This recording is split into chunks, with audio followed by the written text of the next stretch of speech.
Foreside's been seeing an increase in demand from our asset management clients to expand their product lineup to include ETFs. So we thought it would be helpful to hear from our experts in-house here at Foreside. For our first question, we have Jennifer Hoop, Senior Managing Director at Foreside.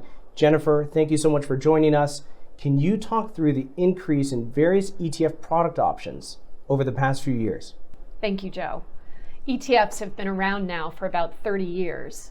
In 2019, we went over $4 trillion in ETF assets, and that is continuing to grow. Almost all estimates are saying that by 2030, ETF assets will hit compounded annual growth rates in double digits. What does that mean? We're looking at tremendous growth still to come over the next decade. For the past 30 years, products have grown with the many innovations in the ETF space. We've gone from plain vanilla ETFs tracking the S&P 500 to leveraged and inverse ETFs, gold and silver ETFs, exchange-traded notes, and in 2008, we saw the first actively managed ETF. In 2019, the SEC approved the use of non-transparent and semi-transparent actively managed ETFs. In addition, in July of 2020, debuts of actively managed ETFs exceeded that of debuts of passive ETFs.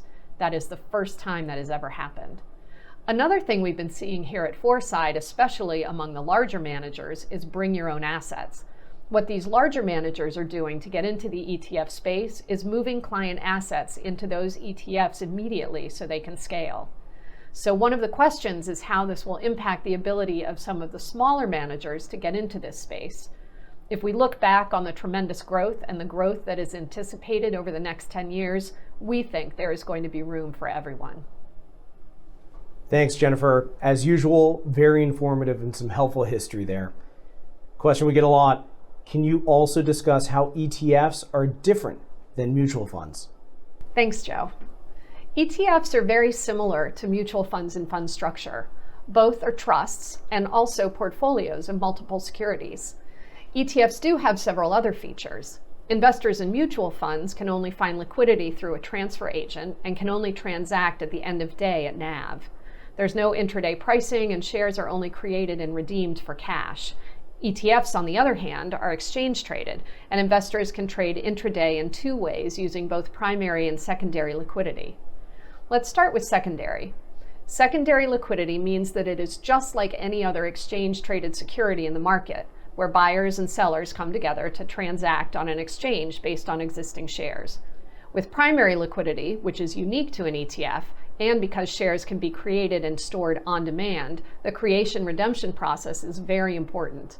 The authorized participants are those counterparties that sign legal agreements with the issuer and the distributor to have the ability to transact directly with the fund and deliver and redeem shares with the underlying portfolio holdings in exchange for shares in an ETF. The primary market is also important because it allows for greater tax efficiency with no or substantially less cap gains distribution because fund flows and rebalancing are done by in-kind securities exchange. Mutual funds are not listed on an exchange, can only be created through a transfer agent, and only transact at NAV through cash transactions, which can result in cap gains. Another difference between ETFs and mutual funds is the transparency, at least for traditional ETFs. Traditional ETFs offer daily transparency to the underlying holdings, unlike mutual funds, which are only required to disclose their holdings through a 13F filing, which is typically done on a quarterly basis. Thanks, Jennifer. Really important information there because what you have to understand for those listening is that the primary market, very different than the secondary market, and she's provided a great overview. Now, timing and expenses, a question we always get. Let's go to Jason Knight, Managing Director of our ETF Services area at Foreside. Jason, everyone wants to know, we get the question a lot here internally at Foreside, what's the time to market and expenses associated with launching an ETF? Can you provide some insights there? Sure, thanks, Joe. Happy to share any insight on this topic. In terms of the time to market, it depends on a number of factors, mainly how much of the infrastructure the firm is willing to put into place. Factors to consider are whether or not you are joining a series trust versus forming your own trust, or whether or not your first ETFs are semi-transparent. If you are talking about launching a transparent ETF through a series trust, we would say costs are approximately $25,000 to $50,000, and you would be looking at around 60 to 90 days to market. If you are launching a standalone transparent ETF, we estimate your startup costs to be roughly $50,000 to $100,000 with 6 months to market. The 6-month time frame is less from an SEC approval perspective and has more to do with getting your service providers and board together. The difference really between the two is how much control you are looking to have when selecting service providers and board members. In a series trust, all of that is figured out for you. Thanks, Jason. Really informative, especially highlighting the difference between series trust and standalone. So piggybacking off of that, let's talk a little bit about those service providers and partners that an ETF issuer is going to need. And for that, let's go back to Jennifer Hoops, Senior Managing Director at Foreside. Jennifer? Thanks, Joe. I think this is an important topic as there are many different players an ETF issuer may need to engage. Whenever a manager is looking to launch an ETF, there are really two categories they fall into. One is a manager who already has a 40 Act infrastructure in place, like a mutual fund they've been managing for some time. The second is a manager taking their first go at the world of 40 Act registered funds, and the process can be very different depending on which category you fall into. If this is your first venture into 40 Act funds, then in order to manage a 40 Act fund, you either need to build or partner with the relevant people and partners to put into place a complete 40 Act infrastructure. This includes partners such as a board of directors to oversee the fund, which is subject to various independent requirements under the securities law and exchange requirements. This also includes a full compliance program, which is required under SEC rules under the 40 Act. If I had to bullet them out, I would say generally you need fund counsel, an exchange, an index provider, a custodian administrator, a transfer agent, authorized participants, potentially marketing and PR, and intermediaries to make your product available. You'll also need items that Foreside can help you with, including a legal underwriter, a broker-dealer for your registered reps, fund officers, and RIA setup and compliance.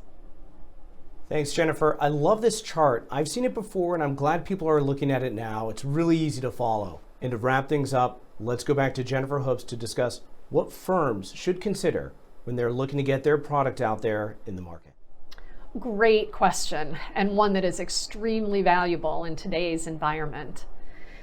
As with any product, the commitment to distribution is critical. Build it and they will come just doesn't work anymore. You have to be ready to invest in distribution, and each firm has to have an individual approach. There are 7 items that I think are critical for this to happen. First, set expectations. Ensure the organization is committed and understands the investment required to enter a new market, including time, resources, and economic outlays. Second, understand trends. Look outward to understand the current trends and gain perspective into the marketplace dynamics. Third, evaluate internal expertise. Look inward to understand if you have the strategy, brand, and required skill sets that will resonate and provide your organization with the necessary foundation to succeed. Fourth, identify your target market. Understand and align a formal distribution plan to support investor channels suited for your strategy and wrapper. Fifth, comply with regulations. Understand regulatory requirements around distribution generally, and be ready to comply with the heightened requirements of Rule 6C11. Sixth, choose the right product. Make sure you choose a wrapper that supports and delivers your strategy and is right for your target investor channel.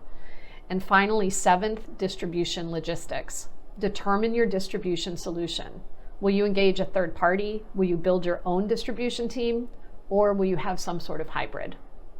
Great. Well, thank you all. I hope you found this informative and helpful. At Foreside, we will be your strategic partner.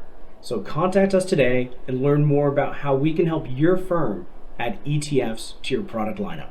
Thank you.